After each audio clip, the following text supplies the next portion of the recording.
Assalamu alaikum rahmatullahi wa barakatuh. Brothers and sisters, today is the 14th of February, and the 14th of February is commonly known as the Valentine's Day around the world. It is a day in which a lot of people will be expressing their love, their heartfelt love towards the most closest people towards them, and that is their wives, their husbands, their mothers, their daughters, their sisters sometimes. But actually it is a day in which a lot of people express their love towards those people that are not halal for them, and they are their girlfriends and their boyfriends. It is a day in which a lot of women will be going out, a lot of men will be going out and seeking partners. Those that don't have partners will seek to find partners on this day. There will be a lot of dating, a lot of haram will take place, and of course at night a lot of zina will take place. It is a day in which unfortunately this topic of love has been glorified in a way where love has lost its true meaning, and unfortunately today we find physical love as considered to be love today. Brothers and sisters, in Muslim countries, in the months following Valentine's Day, which is about approximately 9 or 8 months after that, which is October, November, we find a huge spike in the number of children that are dumped. We find these children being dumped in orphanages, we find them being dumped in shopping centers, we find them sometimes even in the garbage bins, children, subhanAllah, being dumped. Do you know why? It's because virgins take it as February to be the month in which they lose their virginity. This is a tremendous haram, tremendous problem, tremendous social evil that is now unfortunately being perpetrated on a global scale.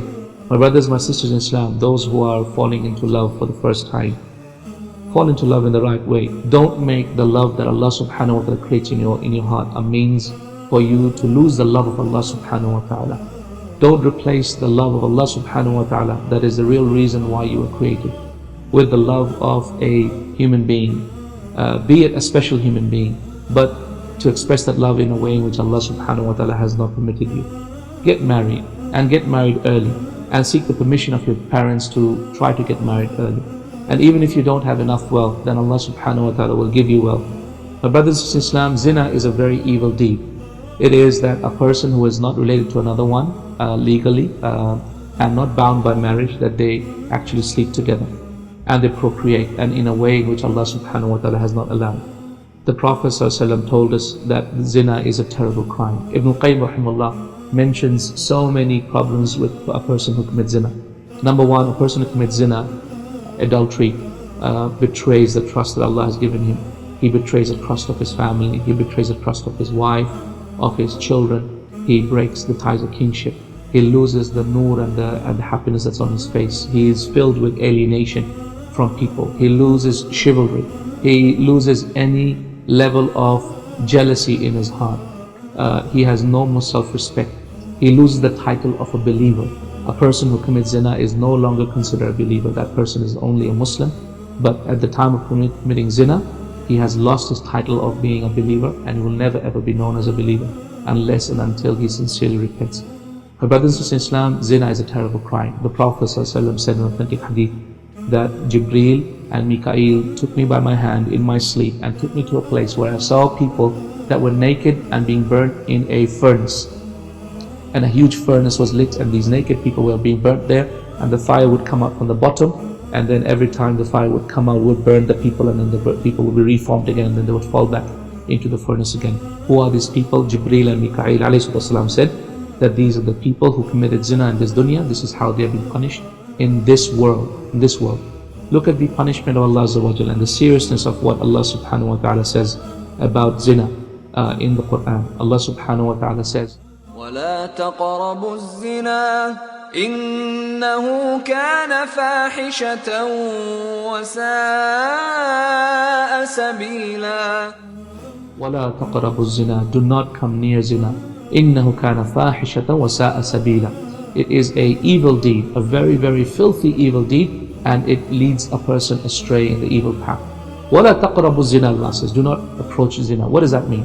It means do not do anything to even approach it. Yeah, you might find it harmless today to just buy a little bit of flowers, some strawberries, a bit of chocolate for your sweetheart. That might be harmless. You might even call a girl a sweetheart or a boy a sweetheart, and then you text each other, WhatsApp each other, and then you're on Twitter and Facebook, and you're getting to know each other. It may be harmless to you, but this is what Allah says, do not do. وَلَا تَقْرَبُوا الزِّنَا. Do not come near zina. My beloved brother, my sister Islam, I do realize that this need for a human being to be comforted by a human being is very natural. It is a natural need. It's a hunger of the soul. It's a hunger of the body. But the way to quench this hunger is just like the same way to quench the hunger that you have in your tummy. You don't go and steal, right? When you need food, you go and buy it. In the same way, you want to quench this hunger in your heart and your body, then you need to do it in the halal way, in the right way, which is to get married. I mean, Allah subhanahu wa ta'ala encourage our parents and our elders to help you get married. I highly encourage it, and I tell my brothers and sisters everywhere to help those people who want to get married to get married. I encourage the giving of zakat to those people to help them become more wealthy so that they can actually get married, inshallah. I mean, Allah subhanahu wa ta'ala ease this process and this path for you. Don't worry about what people say, oh, you're getting married so early, you're only 20s and whatever. Yes, but subhanallah, look at the problem. The problem is if you don't do so, how will you satisfy this hunger that you have within yourself? Are you going to now fall into zina and on Valentine's Day actually take that as a day to actually lose your virginity and commit more haram? Please don't make this a day of sin. Don't make this a day of coming further away from Allah Azza wa Jalla, removing that love of Allah in the heart and replacing it with love for shaitan, love for evil, love for someone else.